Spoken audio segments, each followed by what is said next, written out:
अहंकार में कभी खुद को सीधे सीधे देखने की काबिलियत नहीं होती और कभी नीयत नहीं होती।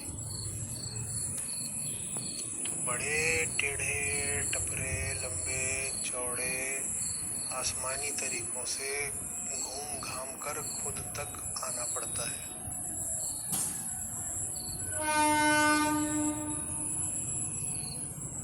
जैसे कि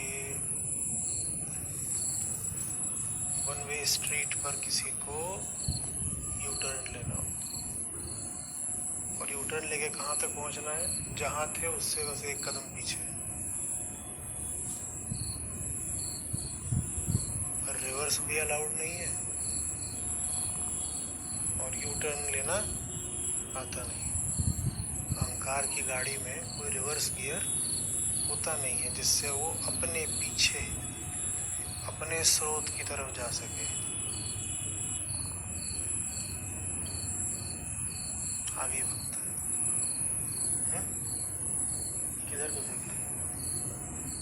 इसीलिए तो दो हेडलाइट होती हैं, क्योंकि दो आंखें हैं और वो दोनों हेडलाइट आगे को ही देखती है, जैसे दोनों आंखें आगे को देखती है। हमारे पास गाड़ियों में तो फिर भी रियर व्यू भी होता है और रिवर्स गियर भी होता है, उसके पास कुछ नहीं होता। तो उसे अगर स्वयं तक भी आना है, माने वो जहाँ पर है उससे जरा सा पीछे देखना है, तो उसे बहुत घूम घाम के आना पड़ता है। ऐसे लंबा लंबा जाएगा, पता नहीं कहाँ से घूम के फिर वापस आएगा वहाँ पर। वापस आया कहाँ पर? वहीं आया जहाँ वो खड़ा है। तो बहुत बातें होती हैं दुनिया में, आध्यात्मिक दुनिया में भी और जिसको आप सांसारिक भौतिक पारिवारिक दुनिया कहते हैं उसमें भी। जितना कुछ हो रहा है वो सब कुछ है बस स्वयं के द्वारा स्वयं तक आने के लिए ही। विषय अनंत हैं, पर सच पूछो तो विषय एक ही है। अहंकार के विषय अनंत है, पर अहंकार का वास्तविक विषय एक ही है। क्या? स्वयं अहंकार। क्योंकि वो जितने विषय हैं सबसे अपनी खातिर ही तो संपर्क और संबंध बनाता है ना। तो ले दे करके एक ही विषय है, क्या? अहंकार। तो दुनिया में भी आप जहाँ कहीं भी घूम रहे हो, भटक रहे हो, आकर्षित हो रहे हो, सबसे उत्कृष्ट सूत्र यही है। पूछ लीजिए, ये मेरे ही लिए है ना? ये सब जो मैं चाह रहा हूँ, कर रहा हूँ या करने से बच रहा हूँ, वो सब अपने ही लिए ना।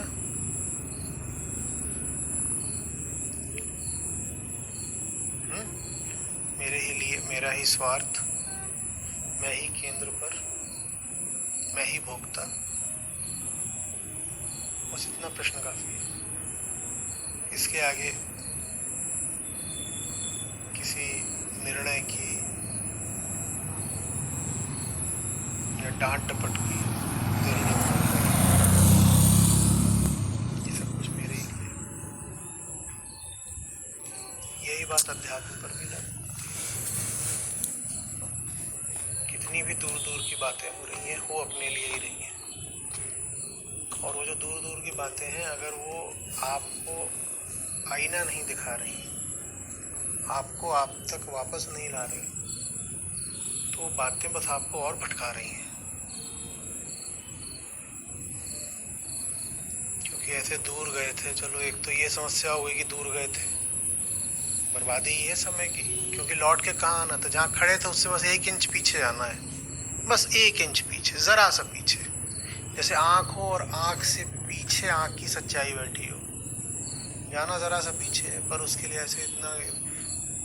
एक तो पहले यही कोई अच्छी बात नहीं कि इतना घूमना पड़ रहा है, और उस पर ये और हो जाए कि घूमने गए थे वापस आने के लिए, पर वापस आने की जगह भटक और गए घूमने में, तो ये तो दूनी बर्बादी हो गई ना। हरी बात समझ में। हर श्लोक गीता का हो, चाहे अन्य ग्रंथों का हो, न जाने कितने नए शब्द आपके सामने रख देता है। और अहंकार के लिए तो जो भी सामने आए इंद्रिय का विषय वो सब विषय ही बन जाता है ना उसका। विषय माने उधर, इधर थोड़ी। और शब्द तो बड़ी मौज में विषय बनता है, तो दो चार और नए शब्द मिल गए तो भटकने के दो चार और नए बहाने मिल गए। दो चार और नए शब्द मिल गए माने दो चार भटकने के नए बहाने मिल गए। और दो चार नए शब्द आपको हर श्लोक में, हर भजन में, हर कथा में मिल जाएंगे। अब क्या करें? और भटको, और भटको। इसलिए मैं बहुत बार कहता हूँ कि संसारी जितना भटका हुआ होता है, आध्यात्मिक आदमी उससे दूना भटका हुआ होता है। क्योंकि अध्यात्म का आदमी उतना तो भटका है ही जितना संसारी। और इस भटकाव को कम करने के लिए वो अध्यात्म में आ गया जहाँ उसने अपने ऊपर निर्भीक उनकी परवाज़ उड़ रहे हैं, कोई फर्क नहीं पड़ता आप कहाँ कितनी ऊंचाई जाएंगे पता नहीं, ऊंचाइयां अनंत है। ऊपर इतना जा रहे हैं, गिर जाएंगे पता नहीं क्या फर्क पड़ता है। आज था ना इसमें, परवाह नहीं अंजाम की, फिक्र सच्चे काम की। गाड़ी बहुत तेज चली जा रही थी। एक तो ये होते हैं लोग, और दूसरे कौन होते हैं? लतखोर। उन्हें कुछ नहीं पता तो उन पर क्रोध भी नहीं किया जा सकता। वो ऐसी गाड़ी होते हैं जिसमें इंजन है ही नहीं, आगे खोखा है। तुम चाहो वहाँ पानी भर दो, तुम चाहो वहाँ भूसा डाल दो। अब उनसे ये उम्मीद करना कि वो खुद ही कुछ कर लेंगे, वो खुद कुछ नहीं करेंगे। गौर किया एक चीज, उनको धक्का मारो। आप में से अधिकांश लोग, कितने लोग अपने अपनी ऑफिसेज में, कार्यस्थल में बॉस के रूप में हैं, जिन्हें एक आदमी या दो आदमी भी रिपोर्ट करते हैं। ऐसे कितने लोग हैं किसी और जो रिपोर्टिंग लेते हैं किसी की?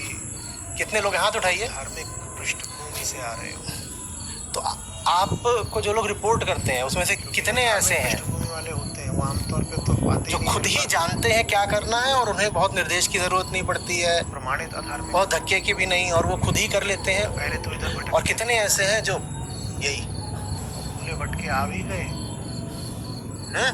क्या क्या अनुपात रहता है आप बताइए? आप लोग आ सकते हो, आप और 30 भी मुझे बहुत ज्यादा लगा। आप बताइए। पहले से ही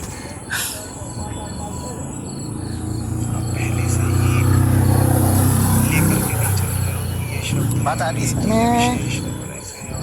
और उन पर गुस्सा नहीं किया जा फिर सकता भी थोड़ा बहुत, कि उन्हें पता ही नहीं है ना कुछ। जब उन्हें कुछ नहीं पता मैं कौन हूँ, विल माइथियो गारा मैं कौन हूँ, मैं जानू नहीं छे, मेरी मम्मी कौन छे, मेरा डैडी कौन छे, उसे कुछ नहीं पता। मैं उससे कैसे उम्मीद करूं जब तक कि वो भीतर से संचालित हो करके उसके भीतर आत्म ऊर्जा उठेगी नहीं होंगे और वो किसी आत्मिक दिशा में सब विविधताओं बेपरवाही से जोर लगा देगा, वो लगा ही नहीं सकता।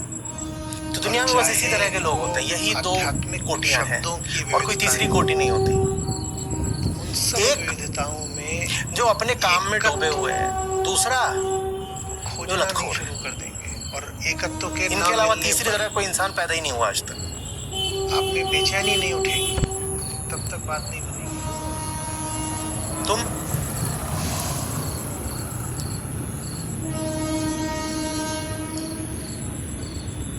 हम कोई एक चाहिए ना, समझ में आ रहा है? पहले से ही मिले हुए, उस एक को शांति बोल लो। अनाश्रितः 50 फलों की कर्म करोति यः, उस एक को सन्यासी चाहिए। विसर्जन भी 50 तो होते नहीं। विसर्जन माने मिटना, मिटना माने एक मिटना या 50 तरह के। उसी के आगे और जोड़ दो, च ऋषि च मुनि, वो भी एक होता है। जो जो जोड़ना है सब जोड़। आनंद बोल लो, आनंद की भी 50 प्रकार। जैसे आखिरी बात पता चल गई हो, जैसे सबसे व्यवहारिक बात पता चल गई हो, जैसे इसके बाद किसी और मानक की कसौटी की जरूरत ही ना हो, ये जानने के लिए कि किसका जन्म सार्थक है और किसका निरर्थ। एक चेहरा खोजते हो, कहते होंगे हजारों, मुझे एक से मतलब है। वैसे ही जब आपके, क्योंकि जब हम काम की बात कर रहे हैं दुनिया के तो वो तो कर्मयोग में आ गया। क्या अध्यात्म पर सही काम क्या है ये आपको तब तक नहीं पता चल सकता जब तक आपको आत्मज्ञान नहीं है। किसी कीमत के इंसान नहीं हो अगर उसमें आप एक को तो ये कहना कि जो सही काम कर रहा है काम में डूबा हुआ है, बिल्कुल यही बात है कि कौन अपने आप को जानता है। जो अपने आप को जानता है सिर्फ वही अपने काम में डूब पाएगा। अंदर की तरफ कूदना फांदना शुरू कर देते हो कि अभी ये अपने काम में डूबना संभव नहीं है बिना स्वयं को जाने। हाँ, कोई स्वयं को जानता नहीं है फिर भी अपने काम में डूबा हुआ है तो एक बड़ी खतरनाक संभावना जरूर पैदा हो जाती है, वो है प्रातिभासिक के फल है। वहां भी ऐसा होता है कि तुमको जानते नहीं पर डूबे जबरदस्त तरीके से। 78 तरह की तो वहां भी ऐसा हो समाधियां जाता है। कूदते रहो जो कूद रहा उदाहरण के लिए कोई कट्टर मदांध धर्मांध आतंकवादी, वो खुद को नहीं जानता था लेकिन जो काम उसको मिला है उसके लिए जान देने को जब भी तैयार सामने आए और विविधता जान देने को तैयार है। तो मैं कह रहा हूँ हम किसी कीमत ये के प्रातिभासिक इंसान दल नहीं हैं, उस विविधता जहाँ उसे कुछ पता नहीं है पर उसे भरोसा पूरा दिला दिया गया है कि तुझे सब कुछ पता है। का छूटने न लगे उसके भीतर एक गहरा विश्वास बैठा दिया गया है जो सच का विकल्प बन गया है, जिसने सच को विस्थापित कर दिया है। किसका है याद नहीं आ रहा। कबीर साहब का नहीं किसी और का। पर उतने बुरे तो हम नहीं हैं। तो हम वो हैं दुल्हन के लिए जो ना खुद को जानते, ना अपनी आवश्यकता को जानते, ना अपने प्यार को जानते। इसीलिए हमारा अपने काम से किस काम की है तू? बड़ा नीरस रिश्ता रहता है। इतनी बड़ी बारात आई है और तू उसकी चमक। दुनिया में इतने लोग होते हैं। हम ट्रैफिक की बात कर रहे थे, बाबा जी ने कहा कि कुछ ना करो बच्चा, बस बैठ करके फलानी चीज गिना करो। कितने सारे लोग उसमें बिजलियां रोशनियां बिल्कुल मोक्ष मुक्ति निर्वाण सब बहुत सस्ते हैं, बैठ करके मुक्ति मिल जाएगी। ऐसा तू कैसी है कि तू इस चमक धमक में और हजारों लोगों में ये भूल गई कि दूल्हा तो है ही नहीं। दुनिया में इतने लोग हैं, उनसे कह दिया जाए कि कर्मफल नहीं है और कर्मफल के अनाश्रित होकर के तुम्हें काम करना है, कितने लोग करें। ये बहुत सारा है, बहुत सारा है। बोल दिया जाए बहुत बिखरा हुआ है। सैलरी वैलरी छोड़ो, काम बहुत प्यारा है और इसीलिए खतरनाक चलो है। करते हैं। मुझे क्या चाहिए? बाकी क्या है, एक खाने को तो रोटी एक चाहिए और सर छुपाने को इतना छत ज्यादा विविध है। मिल ही जाएंगे। कितने लोग काम करेंगे। विविधता ने मुझसे एक को और जितने लोग हों जिनका इस संभावना को सुनने से ही दिल दहल गया होगा। आवाज आई थी यहाँ तक ऐसे रंबलिंग साउंड, ये क्या बोल दिया, ये क्या बोल दिया। वो जान लें कि बहुत समस्या है, जन्म ही व्यर्थ जा रहा है, जन्म ही व्यर्थ जा रहा है। आपको भरोसे क्यों नहीं देता? क्योंकि या तो अपना मान लीजिए कि जन्म व्यर्थ है, या मान लीजिए कि कृष्ण की शिक्षा व्यर्थ है, जल्दी सत्र होंगे क्योंकि उनकी शिक्षा तो यहाँ बिल्कुल सपाट कह रही है। सत्र अलग अलग सामग्री पर होंगे। काम करो, कोई अष्टावक्र आ जाएंगे, बिलावतू आने वाले हैं, माँ लगा कर्मफल चढ़ा रहे हैं, मैं पीछे कैसे छूटूं? कि कोई चिंता नहीं, कोई परवाह नहीं। भूमि अलग है, वहाँ ऊपर बैठ के गाना गा रहे हैं, उनका इश्क ही नहीं। और जो ऐसा हो गया तू लेके आने वाले हैं, तो विविधता उसको चाहो तो खिलाड़ी बोल दो, परोसी जाएगी। उसको चाहो तो प्रेमी बोल दो, विविधता में खोने का पूरा खतरा है, जाबाज बोल दो, पूरा पूरा खतरा है। स्टड बोल दो और चाहे सन्यासी बोल दो। अच्छा, आज नई बात हो चुकी है। कुछ अलग बताओ। इन दोनों को तो हमने कभी एक साथ नहीं सुना था। स्टड च सन्यासी मेरे पास और वक्त होता, मैंने आप लोगों ने अगर मेरे पास और ऐसे ही थोड़ा है। होता, होंगे शब्द अलग अलग दिशाओं के, और अलग तरीके, बहुत अलग दिशाओं और बहुत अलग संदर्भों और बहुत अलग संस्कृतियों से ये दोनों शब्द आ रहे हैं। पर अगर वो एक ही तरफ को इशारा कर रहे हैं तो उनको अलग कैसे ये माने? भी जांच लेता कि आप सिर्फ एक कैसे माने? के पंडित बने जा रहे हैं या विविधता में। और वास्तव में नायक या हीरो कहलाने का भी अधिकारी वही है, तो उसको हीरो भी बोल सकते हो क्या? हमने तो कभी ऐसा सोचा नहीं कि मुनि और हीरो बिल्कुल अगल बगल रखे जा सकते हैं, पर्याय है, एक ही सांस में कहे जा सकते हैं, बिल्कुल कहे जा सकते हैं। परीक्षा में और अगर मुनि तुम्हारा हीरो नहीं है तो तुम्हारा हीरो कौन है फिर? लुच्चा, वही खैनीबाज।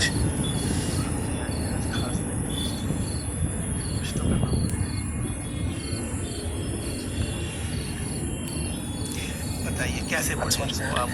जो मुझे यज्ञों और तपस्याओं का भोक्ता जानते हैं वे शांति को प्राप्त होते हैं। मैं इसको 3 वाक्यों की तरह जो पहला है, जो मुझे यज्ञ और तपस्या का यज्ञों सच और का भी तपस्याओं जगत है ना, भोक्ता जानते हैं शांति को प्राप्त होते हैं। दूसरा है, उसमें भी भीतर तमाम तरह की विविधताएं हो सकती हैं और सच माने तो मुक्ति, तो वहाँ सब तरह की विविधताओं के लिए स्थान है। तो मुक्त हो, वहाँ भी अलग अलग तरह के रंग पहनने के लिए, किरदार ओढ़ने के लिए बिल्कुल मुक्त। तपस्याओं का भोक्ता जानते और वो सब रंग, सब किरदार एक ही हैं, क्योंकि सब के सब सच के हैं। पर जब आप ये बात नहीं समझते तो आप सच को किसी एक खास हिलाइए मुंडी ऐसे आवरण से, रंग से, आचरण से, बोलचाल, वेशभूषा, पंथ, धारा, भाषा आदि से जोड़ लेते हैं। मैं भी सब सीधा ही सीधा बोलने लग रहा हूँ। सच अगर किसी से अनिवार्यतः जुड़ा हुआ है जो मुझे सब यज्ञों तो और वो है तपस्याओं का भोक्ता जानते हैं। हाँ, अपने प्रति ज्ञान कितने तरह की और तपस्या, कर्म के प्रति प्रेम से, कितने तरह की तपस्या और किसी से नहीं सच जुड़ा हुआ।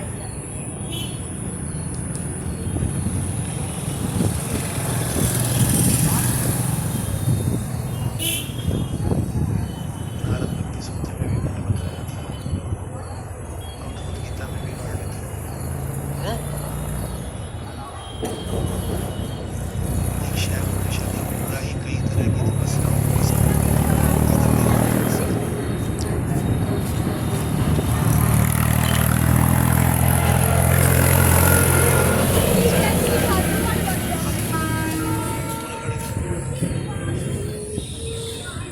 खुद से पहचान है, अकड़ जाओगे और काम से काहे के लिए बिना बात की क्लास आश्रित रही है। यही समाज करवाता है, जहाँ कोई गलती है नहीं वहाँ गलती दिखाता है और आपको अच्छे से उस पर कहाँ जा रहे हो? अपराधी मोहब्बत कर समाज कर रहा है। यार जिंदगी है यार, रोज सुबह डेट पे निकलते हैं। क्यों पता होना चाहिए कितनी तरह की तपस्या है? नहीं अभी निकलेंगे बात ये फिर भी नहीं है क्लास कि पता नहीं है, बात ये है कि पता करना ही नहीं है। 12 बजे। और जब दिन भर चलिए तो रात में भी कौन अभी चाहता कहाँ है कि से? खत्म हो जाए? ऐसा कोई प्रश्न है? रातें तो होती ही। तो व्यवहारिक दुनिया की बात करते हैं।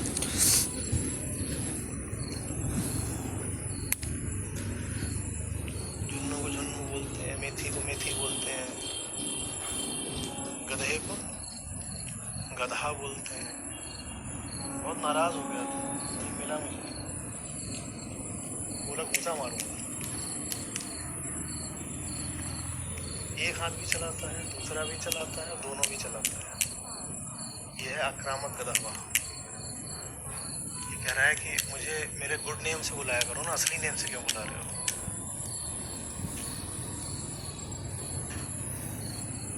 हमें नहीं जानना। एक मैं हूं,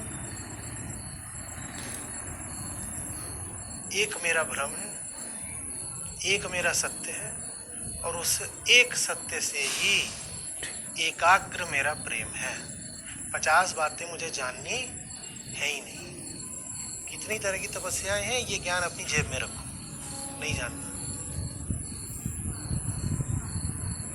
कितने तरह के यज्ञ होते हैं, यही बचा है दुनिया में गिनने को। और गिनने को आओ तो ये तक वर्णित है कि यज्ञ विधि में लपटें होती हैं, वो कितने प्रकार की होती हैं। धुआं कैसा कैसा हो सकता है, इसके भी सब विभाग करे हुए हैं। पढ़ लेंगे बातें, ध्यान देने योग्य, याद रखने योग्य नहीं है, इसमें कुछ नहीं रखा। क्योंकि मेरी वेदना ये नहीं है कि मुझे नहीं पता कि कितने प्रकार के यज्ञ या कितने प्रकार की अग्नि होती है। ये थोड़ी मेरी वेदना है। वो क्या है? कुछ है भीतर जो सिसक रहा है। उसके अलावा मुझे बाकी बातों से कोई सरोकार है? तो बाकी सब बातों के आप बन जाओ प्रकांड पंडित, और भीतर सिसकने वाला सिसकता ही रहे, तो कुछ मिला क्या? कुछ मिला? गधे को हैट पहना दो, टाई लगा दो, कोई फायदा? भीतर से तो अभी भी गधा ही है ना। तो ये सब बातें हमें नहीं करनी है। भीतर कुछ है, वो परेशान है, व्यथित है, और उसको राहत देने के अलावा अध्यात्म का कोई औचित्य, कोई उद्देश्य नहीं नहीं नहीं नहीं नहीं होता। बाकी सब बातें स्मृति का बोझ मात्र हैं। बाकी सब बातें यदि स्मृति से हट जाएं तो कोई नुकसान तो नहीं है, लाभ हो जाएगा बल्कि। और थोड़ी देर पहले मैं कह रहा था कि आप भी मेरे पास इसीलिए आ पाए क्योंकि भाग्यवश आपकी स्मृति में अभी तक आध्यात्मिक बातें और धार्मिक शब्दावली जमकर नहीं बैठी थी। बैठी होती तो आप फंस जाते। ये बातें अगर याद रह गई ना तो ये अहंकार के ही चारों ओर ऐसे दीवार बन के खड़ी हो जाती है। उनके दीवार के अंदर अहंकार सुरक्षित रहता है बिल्कुल। आपके पास वो दीवार थी नहीं, इसलिए मैं आप तक पहुंच पाया। ठीक है,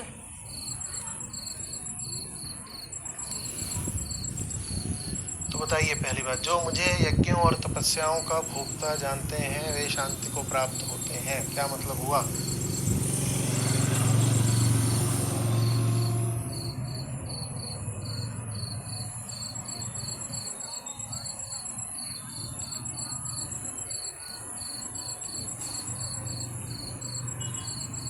कौन है इसमें? मुझे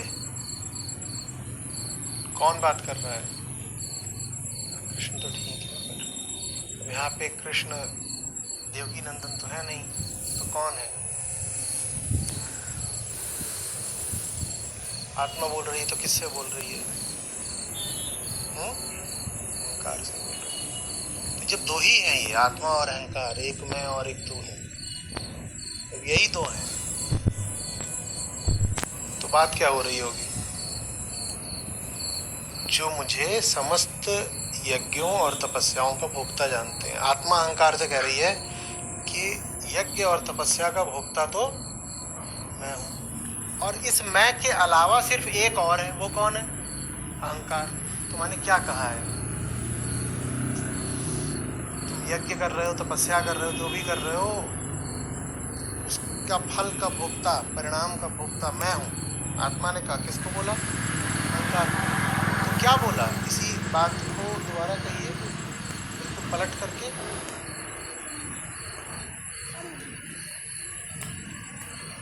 यदि अहंकार जान जाए कि अपने यज्ञों और तपस्याओं का भोक्ता उसको नहीं होना है तो वो शांति को प्राप्त हो जाएगा।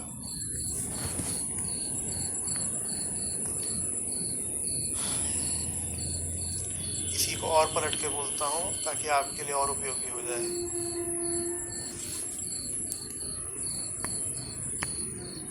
जिस भी कर्म का भोक्ता अहंकार स्वयं नहीं है, उसी का नाम यज्ञ और तपस्या है।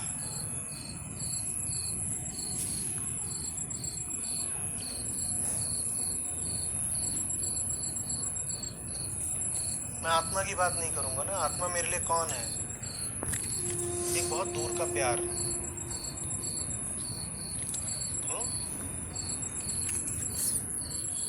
क्षितिज जैसा, जो दिखाई तो देता है पर जिसे छुआ नहीं जा सकता, जिसका एक जीना एहसास तो होता है पर जिसे जाना नहीं जा सकता। ठीक है ना, आत्मा वो है। तो इसीलिए आत्मा के बारे में जितनी बातें हैं, उन बातों को अपने लिए ज्यादा सुग्राह्य बनाने के लिए मैं पलट करके अहंकार के संदर्भ में अनुदित कर लूंगा। समझ में आ रही बात? जो भी बात आत्मा के लिए कही गई हो उसको पलट दो और किसके लिए बना दो? क्यों? क्योंकि दुख किसको है? आत्मा को। सारा अध्यात्म किसके लिए? आत्मा के लिए है, मेरे लिए है ना। होना ना होना, पाना खोना, ये सब किसके लिए? आत्मा के लिए है। सीमाएं मिलना, बिछुड़ना, प्रेम, तड़प, वियोग, ये सब किसके लिए है? आत्मा के लिए है। आत्मा को तो इनमें से किसी का अनुभव नहीं होता। तो पूर्ण है, अपने आप में अनंत है, उसको क्या चाहिए?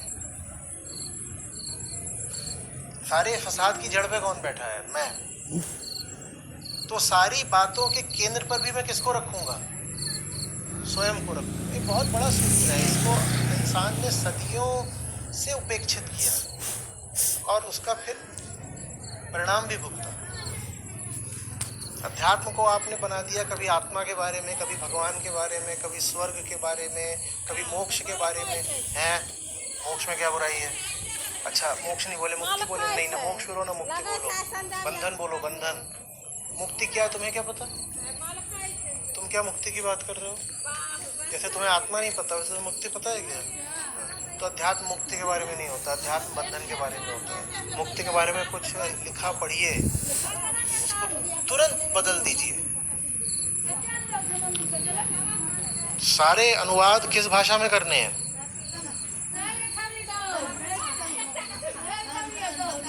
भाषा का नाम है इगोइश, इगोइस।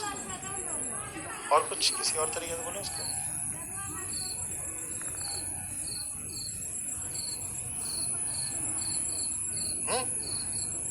कोई भी बात किसी और भाषा में नहीं करनी है।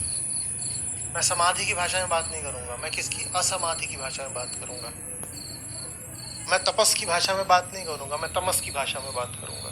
तपस मुझे क्या पता? यहाँ कौन बैठा है तपस्वी?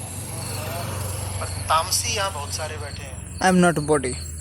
जहाँ लिखा हो तपस, खट से उसको पलटो और उसको तमस बनाओ अपने लिए। अर्थ नहीं बदलना चाहिए, पर केंद्र स्वयं को रखो।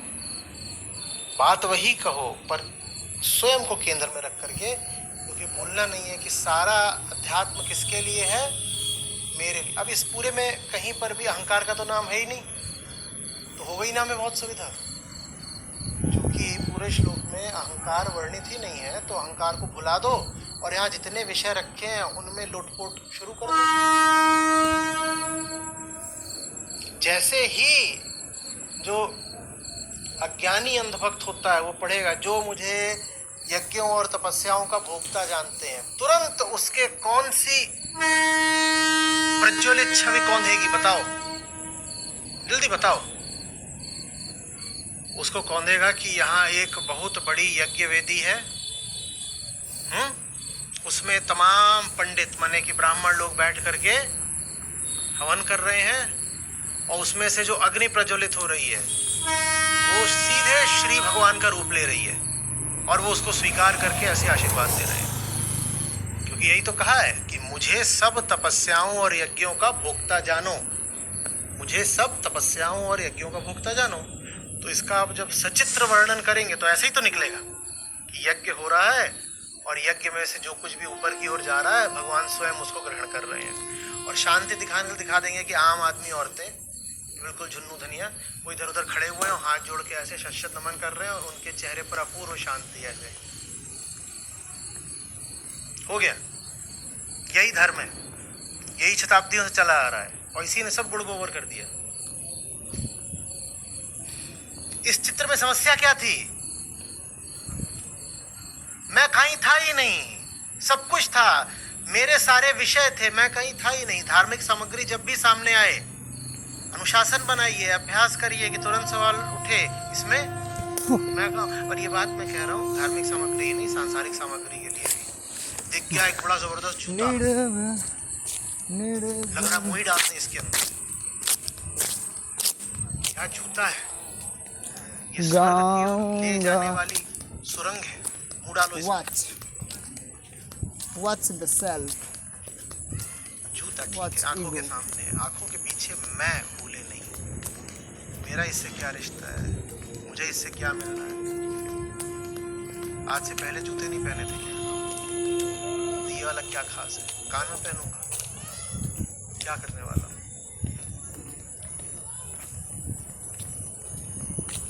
क्योंकि कुछ भी हो, संसारी आयाम हो, आध्यात्मिक आयाम हो, सारे आयाम किसके लिए हैं? बोलो जल्दी। कुल अध्यात्म इतना ही है, याद रहेगा। अध्यात्म का मतलब ये है मैं वहां भी मैं को याद रखूं जहां मैं को याद रखना ही नहीं चाहता। मस्त जूता आ गया हो सामने, कि मस्त पिज्जा सामने आ गया हो, इंसान विषय को याद रखना चाहता है। अध्यात्म है कि कुछ भी हो जाए खुद को याद रखो। सामने जो है वो तो वैसे भी भुला ही नहीं भूलेगा। दुनिया कोई भुला सकता है क्या? संभव ही नहीं है। दुनिया तो चलेगी ही चलेगी, जब तक देह है दुनिया तो एक अनिवार्यता है, वो तो चलेगी ही अहंकार के लिए। पर अहंकार का स्वयं को याद रखना, आत्म स्मरण, वो अनिवार्यता नहीं है, वो वैकल्पिक होता है। दुनिया को भूल नहीं पाओगे, पर खुद को भूल सकते हो, वहाँ विकल्प होता है। उस विकल्प का इस्तेमाल कभी नहीं करना, खुद को कभी नहीं भूलना है। पर हमने भूलने का अभ्यास कर लिया है, तो अब मैं कह रहा हूँ अनुशासन करिए, अभ्यास करिए कि कोई भी स्थिति हो उसमें सबसे पहले ये पूछिए कि इसमें मैं कहाँ हूँ। ये आपने इतना बड़ा चित्र बना दिया, आम जनता खड़ी हुई है, पुष्प वर्षा कर रही है और सब पंडित लोग बैठे हैं, वो घी डाल रहे हैं, अग्नि को समर्पित कर रहे हैं, कोई बोल रहा है स्वाहा, ये सब हो रहा है, जबरदस्त धुआं वगैरह निकल रहा है और यहाँ पर भगवान का बड़ा सलोना सा चित्र है एकदम। और वो ये सब कुछ स्वीकार कर रहे हैं जो मुझे यज्ञ और तपस्याओं का पूर्णता मानते हैं। अरे तो जो हमने चित्र बनाया वो बिल्कुल गीता अनुसार ही तो है, गीता ही ने तो ये कहा है। ऐसे हुआ है धर्म का कारोबार। और आप उनसे बात करने जाएंगे, वो कहेंगे ये गीता विरोधी है, ये धर्म विरोधी है, ये हिंदू विरोधी है। देखो ये गीता का श्लोक है, हम पढ़ के बता रहे हैं, बिल्कुल शब्दशः बता रहे हैं तुम्हें। 5वें अध्याय का 29वां श्लोक है, जिसमें साफ साफ लिखा है कि स्वयं भगवान कह रहे हैं कि मैं तो सब यज्ञों का भोक्ता हूँ, पर ये जान लो तो शांति मिलेगी। तो जो भगवान कह रहे हैं वही तो हमने बना दिया। देखो सब बना दिया, भगवान है, यज्ञ किया जा रहा है, वो ग्रहण कर रहे हैं सब कुछ और लोगों को शांति मिल रही है, सब दिखा दिया। तो हमने गलत क्या करा? हमने कुछ गलत नहीं करा, हम तो गीता के प्रेमी हैं। और इससे अलग जो बात कह रहा है वो गीता विरुद्ध बात कह रहा है, पागल आदमी। सारा वेदांत, गीता उपनिषदों का वेदांत का सार है। सारा वेदांत किसके लिए है? अहंकार की शांति के लिए। ओम शांति शांति शांति, सब शांति पाठ बार बार कहते हैं। ये किसकी शांति? आत्मा की शांति के लिए। ये किसकी शांति की बात हो रही है? अहंकार की। तो तुमने ये जो यहाँ पे तस्वीर खींच दी है बेटा, इसमें अहंकार कहाँ है?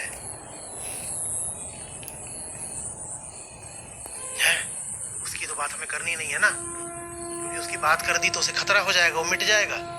हमें तो धर्म की व्यवस्था पूरी इस तरह चलानी है कि व्यवस्था भी चल जाए और अहंकार को खरोच भी नहीं आनी चाहिए, खरोच भी नहीं आनी चाहिए। और जैसा अभी हमने चित्र खींचा, ऐसे चित्र कितने लोगों ने देखे हैं? और कभी ये सोचा कि इसमें मैं कहाँ है? बल्कि चित्र ऐसे सुंदर बनाए जाते हैं, ऐसे आकर्षक, ऐसे सजीव, ऐसे सजीले कि ऐसे देखने का मन करता है। एकटक होकर के आरा नयनाभिराम दृश्य है, मंत्रमुग्ध हो गए,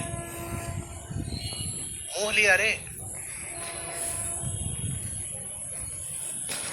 जैसे हम फसल के वो जैसे होते नहीं वैसे अपनी डीपी लगाते हैं, उसी हिसाब से हम चित्र और मूर्तियां लगाते हैं, सुंदर से सुंदर।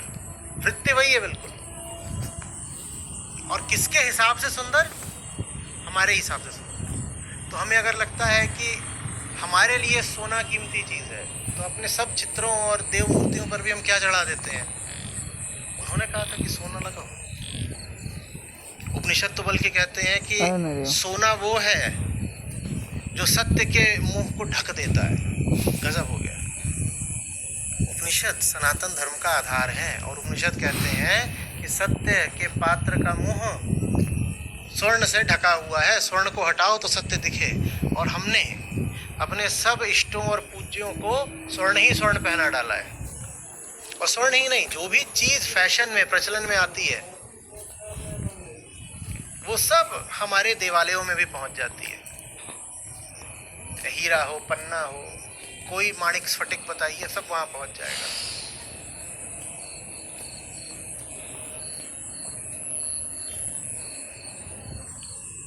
क्या पहुंचाना है वहां? सीधे सीधे मैं की साजिश नहीं पहुंचानी है वहां, मैं का नंगापन पहुंचाना है। मैं का गुप्त कारोबार वहां नहीं पहुंचाना है, मैं की हकीकत वहां पहुंचानी है।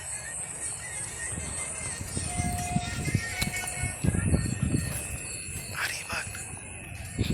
धर्म से संबंधित कोई कथा कहानी, कोई श्लोक, कोई देवालय, कोई बात सामने आए, बस एक कसौटी पर परख लेना, इसमें मैं है कि नहीं है। मैं नहीं है तो जितनी बात है सब बेकार है, सब बेकार है।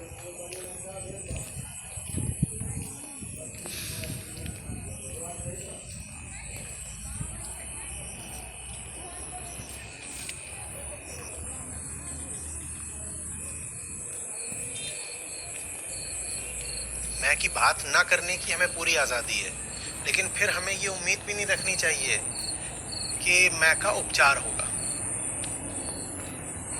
जो बीमार है उसको सामने ही नहीं लाओगे तो मत लाओ सामने, तुम्हें पूरी छूट है, जो करना हो करो। मत लाओ सामने बीमार को, और फिर उपचार भी मत मांगना। ये जो बीमार है मैं, अहंकार, इसका अगर चाहिए उपचार सामने लाओ यार। कैसी बात है कि मरीज को सामने नहीं ला रहे, कि उसको बुर्का डाल रखा है मरीज को। ये क्या तरीका है? अहंकार वही है मरीज, हुआ है उसको गुप्त रोग। अरे गुप्त क्या बताए, गुप्त इस अर्थ में कि प्रकट नहीं करना चाहता, वो एकदम छुपाए रहता है, बताऊंगा नहीं। और उसके बाद जब उसको घेर घूर के चिकित्सक के पास ले जाओ तो पहले वो बुर्का पहन के जाएगा पहले तो, और फिर वो दुनिया जान के विषयों की बात करे। नई पिक्चर रिलीज हो रही है, ये सामने सड़क पे गड्ढा किसने खोद दिया? सरकार ठीक नहीं है। इस साल बारिश देर से होगी। क्या कर दिया ट्रम्प ने? इतना सारा पैसा डूब गया लोगों का, सारी इन्वेस्टमेंट बनी। और वो चिकित्सक ऐसे करके देखने की कोशिश कर। अपने बारे में तो कुछ बताओ। अब समझ रहे हो अहंकार के लिए दुनिया के सब विषयों की बात करना इतना जरूरी क्यों है? बक बक बक बक बक क्यों? ताकि अपनी बात ना करनी पड़े। अब समझ में आ रहा है धर्म में भी हमने अहम को बेदखल क्यों किया? ताकि दुनिया की बात कर लो, अपनी बात ना करनी पड़े। हमने क्या कहा? अपनी बात नहीं करनी तो मत करो, लेकिन फिर उपचार भी मत मांगना।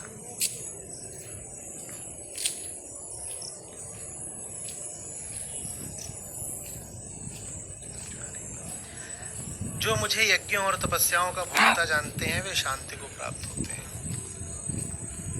जो अपने कर्मों के भोक्ता स्वयं बनते हैं वे अशांति को प्राप्त होते हैं। जो भोगने के लिए कर्म करते हैं वे अशांति से ही शुरू करते हैं और अशांति पर ही अंत पाते हैं। ये सब इसी वक्तव्य के अनुवाद हैं अहंकार की भाषा में। ये उपयोगी अनुवाद है।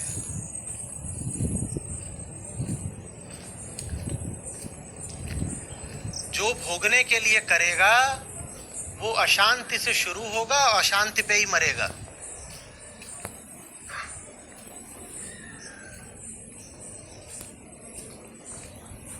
और भोगने के लिए अपने नहीं कर रहे हो तो नाम रूप आकार प्रपंच पर ध्यान मत देना। तुमने जो भी करा है वही यज्ञ है, वही तपस्या है। हमारे साहब ने फरमाया था, जहां जहां जाऊं वहां परिक्रमा और जो जो करूं वो पूजा। मैं तपस्या करता नहीं, मैं जो करता हूं वो तपस्या है। मैं परिक्रमा करता नहीं, मैं जहां भी चल रहा हूं वही परिक्रमा है। मैं पूजा करता नहीं, मैं जो करता हूं वो पूजा है। ऐसे हो जाते हो।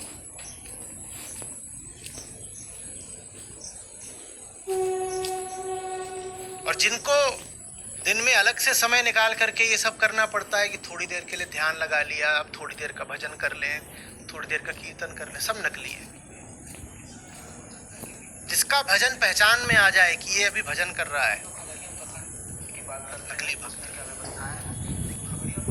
जिसकी पूजा पकड़ में आ जाए कि साहब अभी क्या कर रहे हैं बताना जरा अंदर, बोले वो अभी पूजा कर रहे हैं वहां पे शर्मा जी।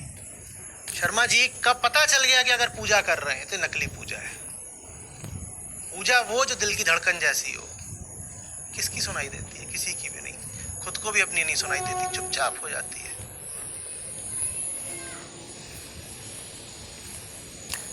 परिक्रमा करने के लिए कहीं खास जगह जाना पड़ रहा है, ये खास स्थल है, खास वृक्ष है, परिक्रमा करनी है, ये नकली है मामला। परिक्रमा वो जिसके लिए कहीं जाना तो छोड़ दो,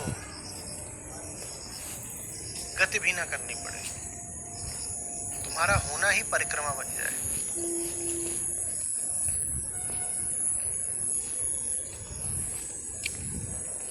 जो अपने भोगने के लिए नहीं किया जाता वही यज्ञ है, वही तपस्या है, उसी में शांति है।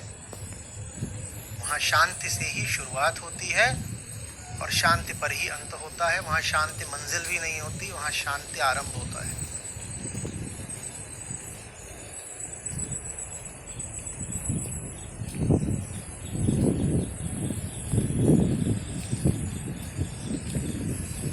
नहीं तो बहुत आसान है।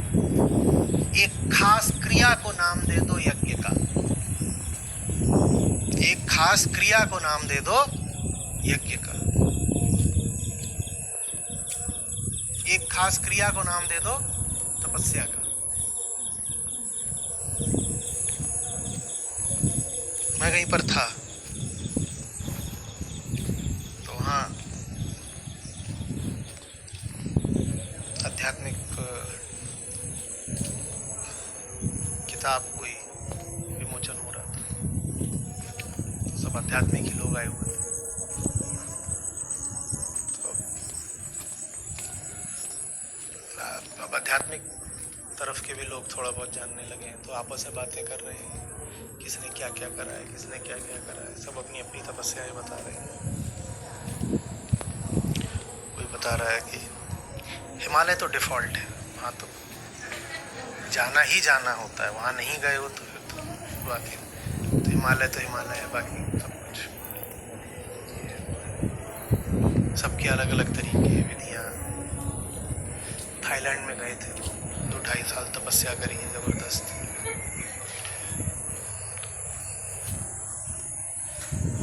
सबका अपना अपना।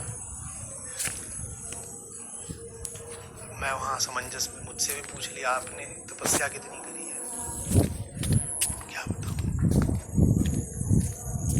आप बताइए क्या बताता? कहाँ गए थे? कौन सा बीहड़, कौन सा नीरव एकांत, क्या बताऊँ?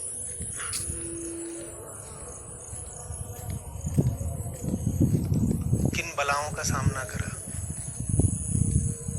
मेरे तो सामने रोज ही रहती है, उन्हीं से जूझ रहा हूँ, जिंदगी उसी में जा रही है।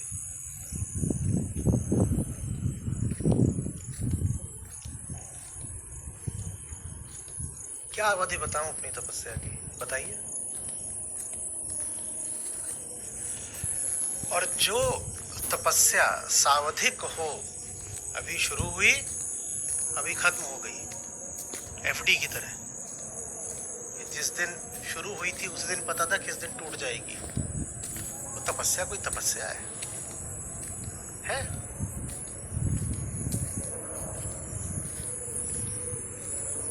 अच्छा, जो कुछ भी शुरू हो और समाप्त हो जाए वो क्या होता है? प्रकृति, माया कह सकते हैं। तो ऐसी तपस्या जो कभी शुरू होती है और कभी खत्म भी हो जाती है, वो भी फिर क्या है? माया है।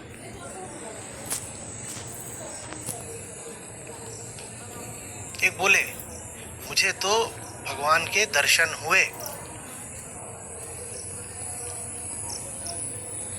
अच्छी बात है। धीरे धीरे सीख रहा हूँ कि लोग कमजोर होते हैं, दिल नहीं तोड़ना चाहिए किसी का। मुझे अभी क्या है? नहीं, अभी तो संसार है। भगवान के दर्शन हुए थे, कहीं गुफा या कहीं बता रहे होंगे भगवान के दर्शन हुए थे। अच्छा, भगवान के दर्शन हुए थे, ठीक है, हम काहे को बहस करें? हुए थे बिल्कुल। अभी क्या है? किसके दर्शन? नहीं, अभी तो संसार है। माने ये जो भगवान जिनके आपको दर्शन हुए थे वो आए, और जो आए और चला जाए उसको क्या बोलते हैं? माया। मैंने बोला नहीं, मैंने नहीं बोला।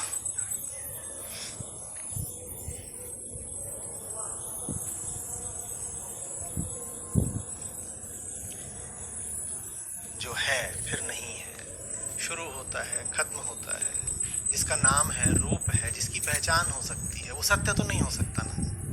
तो फिर आप बोल दो मैं समाधि में हूँ, तो आप कहीं भी होगे, समाधि में तो नहीं हो। समाधि में तो नहीं है। ठीक वैसे जैसे कोई बोले मैं गहरी नींद में हूँ, आप शायद जगे हो या शायद सपने में हो, लेकिन आप गहरी सुषुप्ति में तो नहीं हो, ये पक्का है ना। वैसे जैसे कोई बोले कि मैं अब यहाँ नहीं हूं, या तो तुम पूरी तरह यहाँ हो, सब जानबूझ के कर रहे हो, या तुम कहीं बेहोश पड़े हो और बड़बड़ा रहे हो। पर एक बात पक्की है कि तुम यहाँ से गए तो नहीं हो। समझ में आ रही है बात? ये सब जो शब्दों की बातें हैं, इनको अहंकार के लिए आरक्षित रखिए। सत्य की तरफ दिशा मत करिए अपने शब्दों की। उस सत्य को आप जो भी नाम देते हैं, भगवान, ईश्वर, उसकी तरफ अपने शब्दों की दिशा मत करिए, अपनी कल्पना की दिशा मत करिए।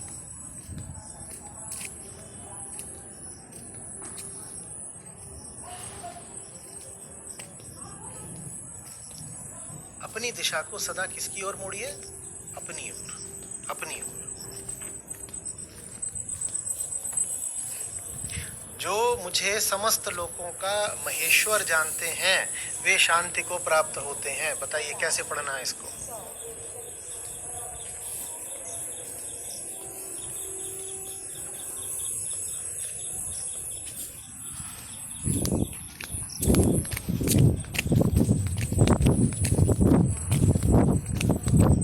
सारे ही लोगों के केंद्र में कौन बैठा है? अहंकार। अहंकार। ये जो तुम बहुत बड़ा ब्रह्मांड, एक भी नहीं कई ब्रह्मांड सजा करके सबके केंद्र में खुद बैठे हुए हो, तुम्हें शांति कभी नहीं मिलने वाली। जब तक तुम्हारी दुनिया के केंद्र में तुम ही विराजे हो, तुम भी अशांत रहोगे और तुम्हारी दुनिया भी अशांत रहेगी।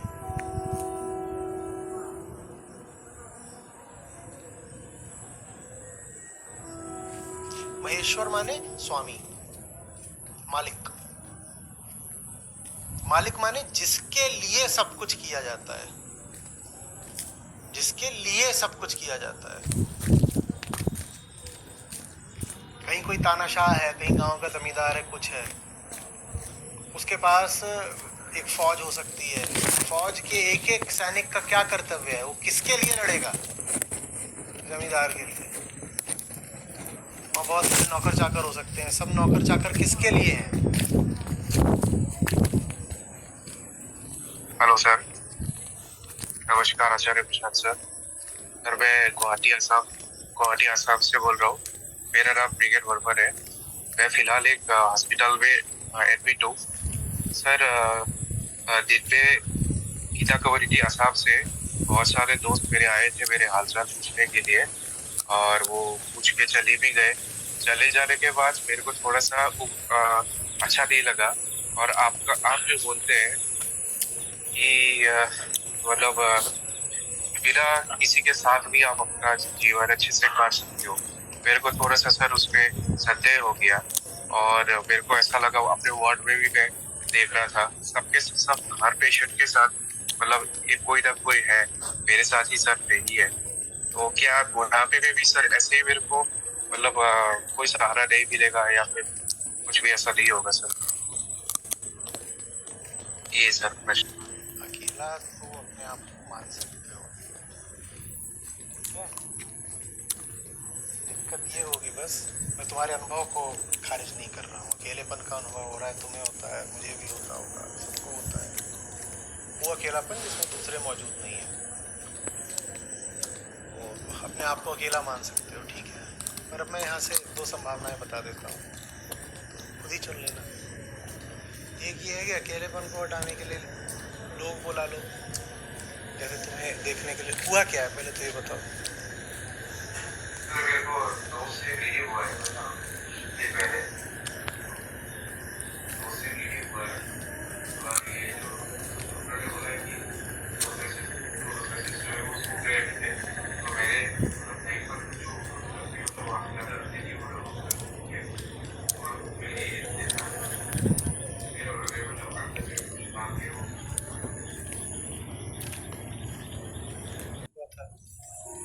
लोग बुला लिए 5, 8, 10, 15, 6,000।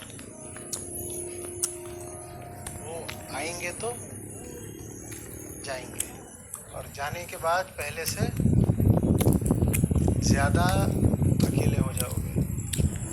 फिर ये तुम्हारे साथ पहली बार नहीं हो रहा कि जो आया है वो गया भी है। तो वो जिस समय जिस अंतराल में ये लोग तुम्हारे पास मौजूद भी हैं, ठीक उस वक्त भी तुमको पता है कि यदि ये आए हैं तो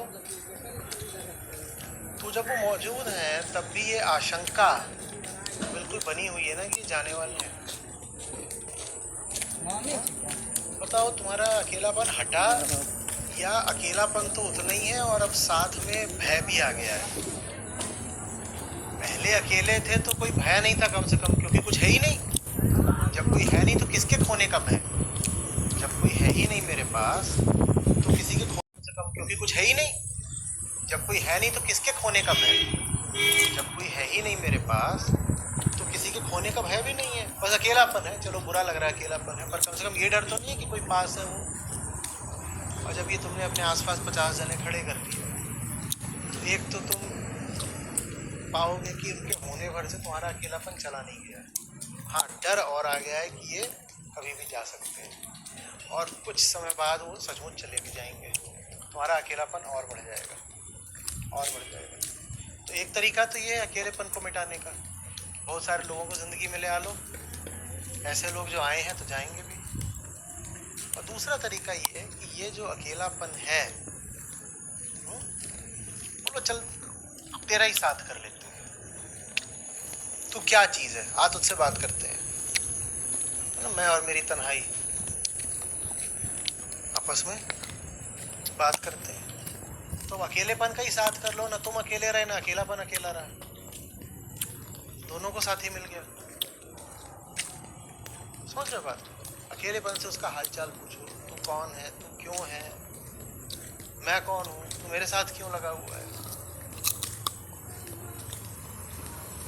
बात आ रही है समझो। अपने साथ होना सीखो, अपने साथ होना सीखो। दूसरों की संगत में निश्चित ही कोई बुराई नहीं है, पर दूसरों की संगत एक बात होती है और दूसरों पर निर्भर होना एकदम अलग बात होती है। होता है मैं अपने साथ स्वस्थ हूँ, मैं अपने साथ ठीक हूँ, अब कोई और आ गया है तो अब हम एक स्वस्थ रिश्ता बना सकते हैं, हंस खेल सकते हैं, बिना एक दूसरे से चिपके, बिना एक दूसरे पर पराश्रित हुए और बिना ये बात होती है। मेरा अकेलापन है पर मैं अब उस अकेलेपन के साथ स्वस्थ, मैं उसको पहचानता हूँ, मैं जान रहा हूँ वो क्या चीज़ है, वो भीतर से उठता है, मुझे झटका नहीं लग जाता, मैं आश्चर्य से बौखला या तिलमिला नहीं जाता। मैं उसको जानता हूँ, मैंने जानने की संगति कर ली है। और ये संगति पहली संगति होनी चाहिए जिंदगी में। अपने ही अकेलेपन को जानने की संगति, ये पहली संगति होनी चाहिए। उसके बाद और जितनी संगतियां करनी है करो, वो सब स्वस्थ रहेंगी, अच्छी रहेंगी। लेकिन जो अपनी ही संगति में स्वस्थ नहीं है, सहज नहीं है, वो अगर दूसरों की संगति करता है तो क्या करता है? विक्रम विक्रम विक्रम बेताल ताल ताल, किसको याद है? वो बेचारे चले जा रहे हैं विक्रमादित्य ऐसे नंगी तलवार लेकर के, हैं? नालायक, बदसूरत, किसी पेड़ से कूद के फट से कंधे पे चढ़ गया है और बोल रहा है मैं कहानी सुनाऊंगा, पहले तो कहानी सुनो। इससे अपने संगी साथी पार्टनर याद आ रहे हैं। वो क्या करते हैं? पहले तो तुमने कहा नहीं कि मेरे पास आओ, किसी भी पेड़ से कूद के फट से तुम्हारे ऊपर पड़ते हैं। कहने को तुम हो राजा और वो चढ़ा है सीधे तुम्हारे कंधे पे, और फिर क्या बोल रहा है? कहने को तुम हो राजा और वो चढ़ा है सीधे तुम्हारे कंधे पे, और फिर क्या बोल रहा है? अब मैं सुनाऊंगा कहानी और तुम सुनोगे कहानी। पहले तुम उनको ऐसे बड़े समझ उनकी कहानी सुनो, हाँ, और धमकी क्या दे रहा है? अगर कहानी सुन करके तुमने सही जवाब भी नहीं दिया तो तुम्हारा सिर 100 टुकड़ों में फट जाएगा। मैंने पहले कहानी सुनो भी बड़े धीरज से और फिर उनको जवाब भी दो, नहीं तो धमकी देने के सब बोल। ये हमारी संगति होती है। ऐसों की संगति के लिए कलप रहे हो। जिंदगी में कोई तो बेताल होना चाहिए। अरे क्यों नहीं बेताल होना चाहिए? बाबा बुल्ले शाह बोल रहे जिन तन लगे इश्क कमाल, नाचे बेसुनते बेताल। धर्म के तो कुछ तो गुड़ गोबर का, कहीं की ईंट कहीं का रोड़ा, भानुमति ने कुलवा जोड़ा, कहीं तो जोड़ो, कुछ तो उल्टा पुल्टा करो। उसके बिना लगेगा ही नहीं कि तुम धार्मिक लोग हो। जो सीधी सच्ची राह चल ले उसको धार्मिक आदमी बोलते हैं। जो ऊंचे से ऊंचे ग्रंथों को भी अपनी कुटिलता से छोड़े नहीं उसको धार्मिक आदमी बोलते हैं। गीता का भी जो उल्टा पुल्टा अर्थ करके देते हैं उसको बोलते हैं।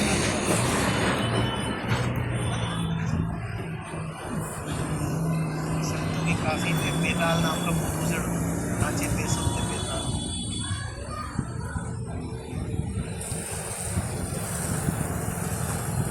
कौन सी संगति, कैसी संगति? क्या करोगे उस संगति का? वो आदमी अपनी संगति में खुश नहीं है, वो तुम्हें क्या देगा? हिंसक संगति है ये, परजीवी संगति है ये, पैरासिटिक।